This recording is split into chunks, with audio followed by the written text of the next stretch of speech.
우리는 로마서를 통해서 구원의 내용들을 바울 사도가 논리적으로 잘 정리를 해주고 있습니다. 이 8장까지가 교리 부분의 사실상 마무리라고 볼 수가 있습니다. 9장과 11장까지가 있지만 9장부터 11장까지는 8장에 이어서라기보다는 좀 부록같이 붙어있는 부분이고, 실제적으로 교리의 마무리는 8장으로 끝나게 되고 12장부터 생활편, 적용편으로 이제 넘어가게 되겠습니다. 앞으로 비교적 이제 9장과 11장까지는 조금 더 좀 짧게 농축해서 설교를 하려고 합니다. 오늘 이 8장의 마지막 부분이죠. 8장의 아주 이 로마스 클라이막스에 도달한 이 8장에서도 오늘 이 31절부터 39절까지의 내용은 승리의 송가, 뭐 이런 이렇게 타이틀이 붙어 있습니다. 내용이 아주 정말 주옥 같은 내용으로, 그동안 이 바울이 좀 더 로지컬하게 논리적으로 많이 이렇게 다루어오다가 오늘 8장, 특별히 31절부터 39절까지는 좀 감격이 격해 있는, 아주 들떠 있는 이 감정적인 어떤 가슴이 꽉 차 있는 것을 터뜨려내는 듯한 그런 느낌이 듭니다. 이 내용들이 다 기가 막힙니다만, 오늘 31절을 잠시 2절을 다뤄보면 31절에도 우리가 무슨 말 하리요 이렇게 시작이 되죠. 뭐 더 이상 할 얘기가 없을 정도로 너무 할 말이 많을 경우에 이런 표현을 쓰죠. 강한 부정이지만 긍정입니다. 여기서 우리는 무슨 말을 하리요, 의문문을 던지는 이 형태를 계속 반복하고 있는데요. 이것은 바울 자신의 그 확신에 찬 태도를 보여주면서 자신이 가지고 있는 구원에 있어서 한 발짝도 뒤로 물러서지 않는 그런 아주 확신에 차 있는 모습을 보여줍니다.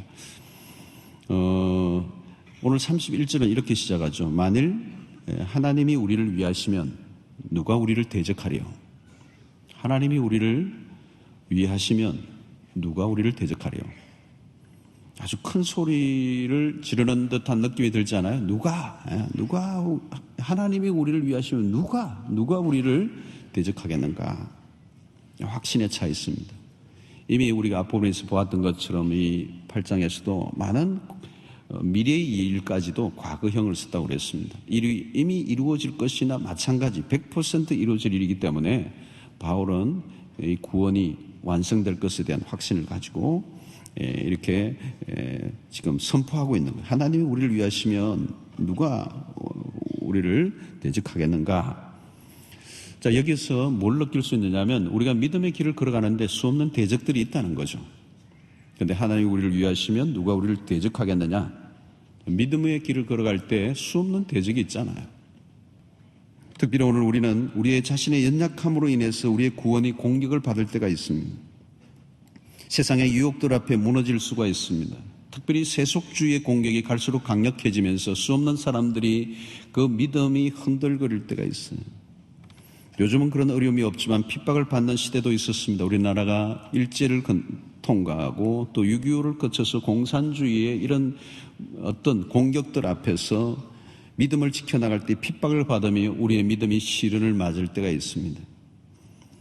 우리를 공격하는 다양한 시도들이 믿음의 백성들에게 있어 왔습니다. 그래서 바울은 하나님이 만일 우리를 위하시면 그런 많은 공격과 핍박과 시련과 유혹이 있다 할지라도 하나님이 우리를 위하시면 우리를 누가 대적할 수 있을 것이냐? 우리에게 주어진 그 구원은 결단코 세상의 어떤 것으로도 빼앗아갈 수 없다라고 하는 것을 가르치고 있는 것입니다. 우리를 공격하는 세력들이 많이 있지만 그 어떤 것도 하나님께서 우리에게 허락하신 구원을 뺏어갈 수 없다라고 하는 자신감을 오늘 바울은 표현하고 있습니다. 우리의 연약함으로 인해서도 구원을 잃어버릴 수 없다는 것입니다. 이유는 우리의 구원이 우리의 손에 달려있는 것이 아니고 하나님의 손에 달려있기 때문인 것입니다. 로마서를 통해서 우리가 얻는 구원은 어설프게 조작된 것이 아니라 하나님의 철저한 계획 속에 창세전부터 오묘한 섭리 속에 오밀조밀하게 하나님의 그 작품 속에서 이루어져 왔기 때문입니다. 우리는 2000년 기독교 역사 속에 하나님이 얼마나 오묘하게 우리의 구원을 이루어 가시고 또 완성해 가시는가를 우리는 이 성경을 통해서 확인하게 됩니다. 기독교를 그토록 공격하고 대적하던 자들이 수없이 일어났지만 일어났다가 사라져버리고 일어났다가 사라져버렸습니다. 그래서 어쩌면 로마서 1장 16절에 바울은 내가 복음을 부끄러워하지 않는다. 거대한 로마의 그 힘 앞에서도 조금도 짓눌리지 않고 내가 이 복음을 부끄러워하지 않는 이유는 이 복음은 모든 믿는 자에게 구원을 주시는 하나님의 능력이 될 것이고 이것은 먼저는 유대인에게요 또한 헬라인에게로다. 복음의 능력은 역사를 넘고 인종을 넘고 문화를 넘고 오늘 우리에게까지 왔고 지금도 강력하게 역사해야 하는, 왜? 이것은 아무도 흔들 수 없는 하나님의 구원이기 때문에. 바울은 분명합니다. 하나님이 우리를 위하시면 누가 우리를 대적할 것인가? 우리 역시 로마서를 통해 가지는 동일한 확신을 가져야 합니다. 하나님을 대적할 만한 파워가 없다. 하나님을 대적할 만한 이론도 없다. 구원을 위해 하나님이 행하신 일들을 뒤엎을 만한 것은 결코 이 세상에 존재하지 않는다. 하나님이 우리를 위하시면 누가 우리를 대적하리요? 바울의 선포가 오늘 여러분들의 선포가 되시기를 축원합니다. 바울의 확신은 여기에 머물러 있지 않아요. 한 걸음 더 나아가고 더 강력해지고 있습니다. 그게 오늘 32절의 말씀. 자기 아들을 아끼지 아니하시고 우리 모든 사람을 위하여 내어주신 이가 어찌 그 아들과 함께 모든 것을 우리에게 주시지 아니하겠는가. 우리가 너무나도 사랑하는 구절이에요. 하나님이 자기 아들을 아끼지 아니하시고 우리 모든 사람을 위하여 내주신 이가 어찌 그 아들과 함께 모든 것을 우리에게 주시지 않겠는가. 하나님, 바울은 지금 최고의 카드를 하나 꺼내 들고 있습니다. 우리가 얻은 구원은 더 이상 누구도 거부하거나 막을 수 없는 사건이 되었습니다. 이것보다 더 강력하고 확실한 근거는 없다는 거죠. 자기 아들을 아끼지 아니하신 사랑은 우리 모두를 압도하고도 남습니다. 우리는 여기에서 자기 아들을 아끼지 아니하시고 우리 모든 사람을 위하여 내어주신 이 구절을 대할 때 우리에게 떠오르는 구약 성경이 한 곳이 있어요. 그것이 바로 창세기 22장입니다. 창세기 22장은 창세기 12장에 하나님의 부름을 받았던 아브라함이 점점 믿음의 길의 순례의 완성의 세계에서 마지막 단계 테스트, 그의 100세에 낳은 아들 독자 이삭을 모리아산의 제물로 바치는 사건이 창세기 22장에 나옵니다. 하나님의 명령에 의해 아브라함은 독자 이삭을 모리아산에 바치고 있습니다. 창세기 22장을 읽다 보면 굉장히 팽팽한 긴장감이 돕니다. 이삭은 100세에 낳은 아들이에요. 무엇보다도 하나님의 언약의 작손입니다. 불가능한 상태에서 하나님께서 주신 기적의 아들입니다. 그런데 하나님이 그 아들을 산제물로 바치라고 명령하십니다. 그리고 그 바치라고 하는 말씀하심에 어떤 이유와 설명이 붙지 않아요. 그냥 바쳐라라고 하는 것이죠. 끔찍스러운 일입니다. 아들을 제단의 제물로 바치는 과정을 지켜보는 가운데 무거운 긴장감이 돌고 있습니다. 아버지로서의 아브라함은 오늘 이 22장에서 별 말이 없어요. 묵묵히 모리아를 향하고 있는 아브라함의 모습만 눈에 띕니다. 이 이야기 속에 행간에 짐작할 수 있는 것은 하나, 우리가 알기로는 아들을 희생제물로 바치는 아버지의 찢어지는 마음은 우리가 그냥 짐작만 할 수가 있습니다. 아브라함은 감당할 수 없는 일을 다루고 있습니다. 우리는 남의 이야기이기 때문에 또 수없이 들었기 때문에 이 당사자인 아브라함의 심정이 무엇인지 우리는 다 알 길이 없습니다.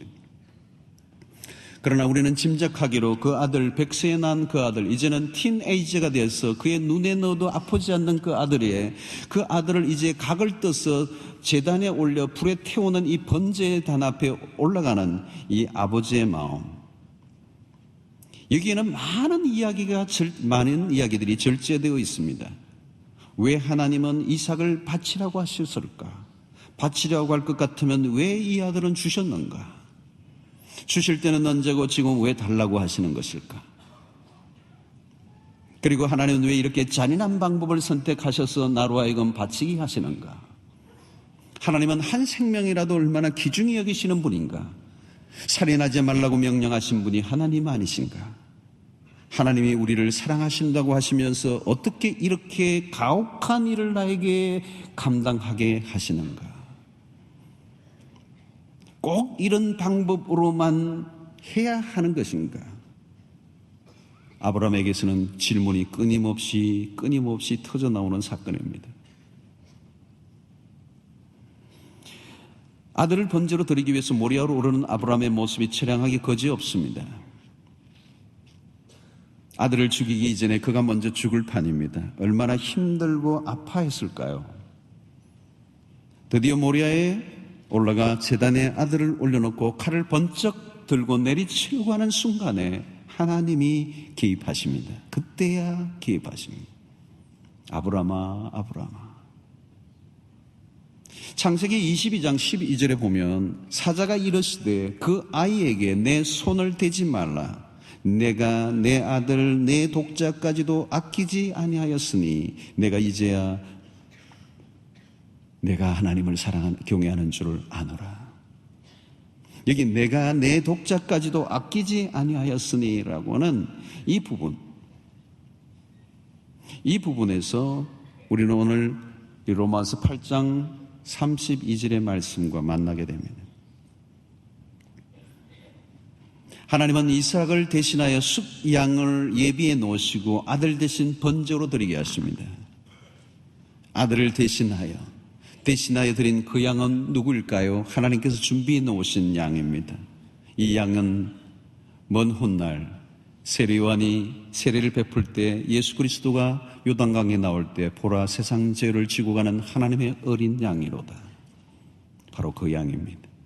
그리고 마침내 갈보리 언덕에 매다신 그 양, 하나님의 어린 양. 아들을 대신하여 우리는 여기에서 잠시 묵상이 필요합니다.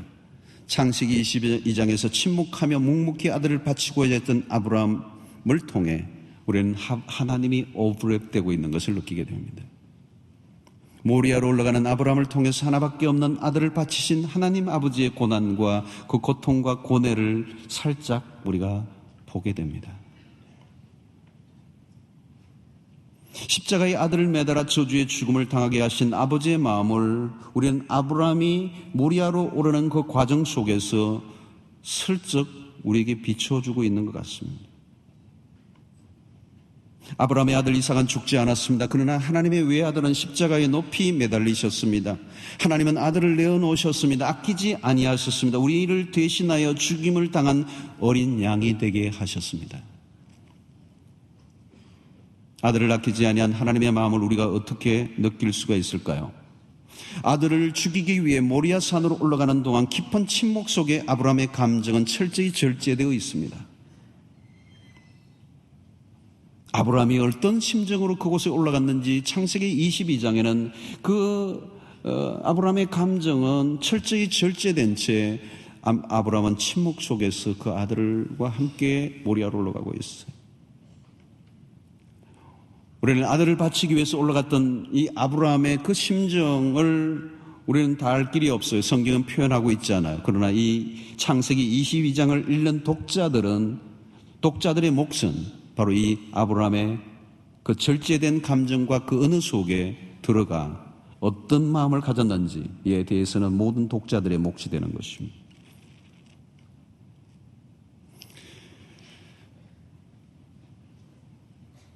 그곳에서 어린 양을 준비해 놓으신 하나님의 마음이 무엇인지를 알아낼 수 있다면 하나님의 사랑에 우리의 마음이 무너질 수 있습니다.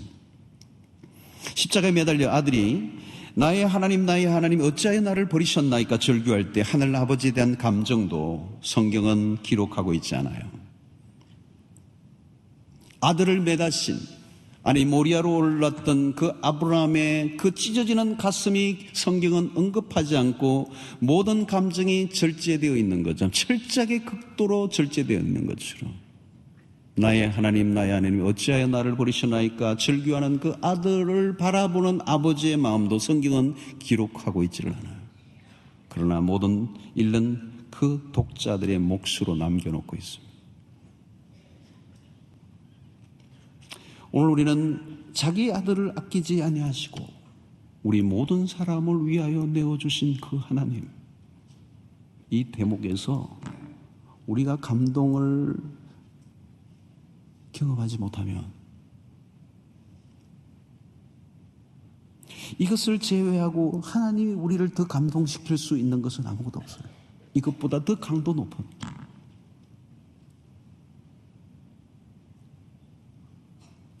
하나님은 우리를 위해 이보다 더 귀중한 것을 남겨놓지 않았어요. 자기 아들을 아끼지 아니하시고. 다른 것은 다 주더라도, 다른 것은 다 포기하더라도, 다른 것은 다 아낌없이 다 쏟더라도 마지막은 붙들고 싶은 아들, 독자 예수 그리스도. 그 아들을 하나님은 우리에게 이렇게 표현합니다. 아들을 아끼지 아니했다. 나는 아들을 더 숨기지 않겠다. 미루지 않았다.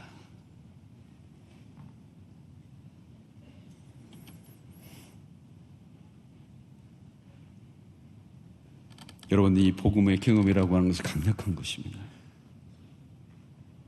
저는 개인적으로 창세기 22장에 그 아브라함의 찢어지는 아버지의 가슴 속에 오브랩되는 그 하나님의 찢어지는 심장, 그 고통, 고뇌, 엘리 엘리 라마 사박다니, 절규하는 아들, 그때 등을 돌리고 외면하며 저주의 죽음에 내어준 바 되게 하신, 그때 아버지는 커튼 뒤에서, 짙은 커튼 뒤에서 울고 계시는 거죠. 자기 아들을 아끼지 아니하시고 우리 모든 사람을 내어주신 이가 어찌 그 아들과 함께 우리에게 모든 것을 주시지 않겠는가. 바울은 우리에게 반문합니다. 그럴 수 없다는 거죠. 하나님은 하나님으로서 최선을 다하셨습니다. 여기서 우리가 감을 잡아야 돼요. 하나님이 이 정도로 우리에게 당신의 사랑을 보이셨다면 우리는 어떤 경우에도 무엇으로도 흔들릴 수 없다는 거죠. 십자가의 사랑의 위력의 강도를 깨달으면, 그것을 정면으로 부딪히면 우리는 무너지게 되어 있습니다. 저는 창세기 22장에서 그 하나님을 본 것입니다. 어느 날 20여 년 전인 것 같아요. 그날 정말 폭포수 같은 은혜를 받은 적이 있어요. 창세기 22장을 읽다가 하나님을 만난 거예요. 십자가를 만난 거예요. 내가 아들을 아끼지 않았다. 하나님은 더 이상 해줄 수 있는 게 없어요. 그 이상은 하나님의 최상, 최고, 전부. 여러분, 우리가 십자가 사랑을 경험하면 다른 것은 다 넘어가게 돼서 시험 들 일도 없어요. 여러분, 나에게 어떤 일이 일어난다 할지라도 흔들리지 않아요. 나에게 어떤 일이 일어난다 할지라도 하나님 앞에 원망하는 마음이 생기지 않아요. 창세기 20장에 모리아 올라가는 그 아브라함에게서 우리는 원망의 모습을 볼 수가 없습니다. 그 이유를 저는 내일 새벽에 비밀을 파헤치려고 합니다.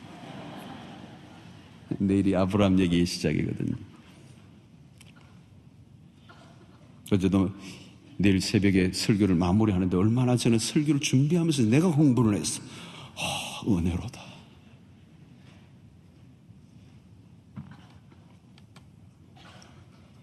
자기 아들을 아끼지 아니하신 분에게 우리가 무엇을 따질 수가 있겠어요? 사랑하는 성도 여러분, 우리의 구원이 어디에 놓여 있는지를 알아야 됩니다. 우리의 구원이 그 놀라운 하나님의 사랑 위에 올려져 있어요. 우리의 사랑의 기초가 하나님이 자기 아들을 아끼지 아니하신 그 사랑 위에 우리의 구원이 올려져 있다고요. 십자가의 사건은 하나님의 치밀한 계획 속에 행하신 일입니다. 하나님의 강력한 의지가 담겨 있습니다. 우리를 구원해 내시려고 하는 하나님의 강력한 의지와 적극적인 행동, 그 안에 하나님이 당신의 아들을 아끼지 아니하시며 내어주신 것으로 드러난 것입니다. 여러분, 내가 받은 구원, 내가 얻은 이 구원이 얼마나 놀라운 것인가를 경험하는 그런 은혜가 있게 되기를 축원합니다. 하나님 우리의 대적으로부터 우리를 보호하시는 이유는 우리 위해 행하신 일들이 너무나 엄청난 일들이기 때문인 것입니다. 그러므로 이제 우리에게 무슨 일이 일어난다 할지라도, 닥친다 할지라도 염려하거나 떨지 마십시오. 설령 우리가 실수하고 넘어지고 연약하여 넘어진다 할지라도 하나님은 합력하여 선을 이루실 것이며 하나님은 어떤 경우에도 우리를 포기하지 않고 하나님의 시작하신 그 구원을 이루어 내실 것입니다. 이제 우리의 할 일은 뭔가요, 여러분? 우리가 하나님의 편에 서 있는 것입니다. 하나님이 우리의 편이 되어 주신다는 그 사실, 그것을 깨닫는 우리는 이제 하나님의 편에 서 있기만 하면 되는 거예요. 여러분, 남북전쟁, 미국의 남북전쟁 시절에 링컨의 부하가 링컨에게 찾아와서 카카, 하나님이 우리의 편이 되어 주기를 기도해달라고. 그때 링컨은 하나님이 우리의 편이 되는 것을 기도하지 말고 우리가 하나님의 편에 있는가를 걱정하라고 말했어요. 여러분, 하나님은 이미 우리의 편이 되셨습니다. 영원히 우리의 편이 되시기로 작정하셨습니다. 오늘 31절의 말씀처럼 그런즉 이 일에 대해 우리가 무슨 말하리요? 만일 하나님이 우리를 위하시면 누가 우리를 대적하리요? 이 놀라운 선포, 하나님이 우리의 편에서 우리의 보호자가 되시고 모든 대적으로부터 막아주시겠다고 말씀하십니다. 우리의 구원에 가는 길을 과정 속에 수없는 환난과 유혹과 미혹과 그리고 잘못된 가르침과 때로는 우리의 육신의 연약함들로 인하여 수없는 우여곡절이 있음에도 불구하고 하나님은 우리의 구원을 안전하게 지켜주실 것입니다. 우리가 로마서 5장 8절에서 이미 보았던 것처럼 우리가 아직 죄인 되었을 때 그리스도께서 우리를 위하여 죽으심으로 하나님께서 우리에 대한 자기의 사랑을 확증하셨느니라. 하나님이 이미 그리스도의 죽으심을 통하여 하나님이 우리에 대한 자기의 사랑을 확정해 주셨습니다. 이는 우리는 어떤 경우에도 우리의 구원을 잃어버리지 않고 실패하지 않을 수밖에 없다는 이유를 우리는 로마서에서 이미 앞부분에서부터 수없이 다양한 방식으로 바울은 물샐 틈 없이 도무지 실패할 수 없고 도무지 우리가 빼앗길 수 없는 이유들을 논리정연하게 그동안 수없이 말씀해 왔습니다. 그러므로 이제 여러분, 우리는 우리의 감정의 상태가 중요하지 않고 우리의 주변의 환경이 중요하지 않아요. 하나님이 우리를 위해 모든 것을 거시고 구원을 위하여 성실함과 열심을 다하셨던 것, 그 위에 우리가 있기 때문에 우리가 관심을 가져야 될 것은 우리의 자신의 상태와 환경과 내 조건이 아니라 하나님이 나를 위하여 행하신 그 일에 집중을 하는 것입니다. 하나님이 얼마나 우리를 위해 열심을 다하셨는가에 관심을 가지십시오. 그것을 알면 알수록 우리가 얻은 구원은 결코 실패할 수 없다는 것을 알게 될 것입니다. 사랑하는 성도 여러분, 오늘 우리가 믿음의 길을 걸어갈 때 다양한 일들이 일어나지만 흔들리지 않는 신자로 살아갈 수 있게 되길 바랍니다. 우리가 얻은 구원이 얼마나 안전한가를 확신할 수 있게 되기를 바랍니다. 우리가 이 얻은 구원은 누구도 빼앗아갈 수 없다. 여러분, 이것이 우리에게 삶에 얼마나 큰 힘이 되는지 몰라요. 얼마나 큰 소망이 되는지 몰라. 우리의 삶이 숱한 문제와 어려움과 여러 가지 일들이 일어난다 할지라도, 때로는 생명의 위협이 있다 할지라도 하나님 안에서 얻은 이 구원, 그리스도의 사랑 위에 세워져 있는 이 구원은 안전하고 빼앗길 수 없고 실패할 수 없다는 이 사실을 알고 있다면, 이것처럼 우리의 삶에 강력한 힘이 되는 것은, 소망이 되는 것은, 담대함을 주는 것은 없을 것입니다. 여러분, 하나님이 우리를 위해 얼마나 크고 놀라운 일을 행하셨는가를 놓치지 않게 되기를 바랍니다.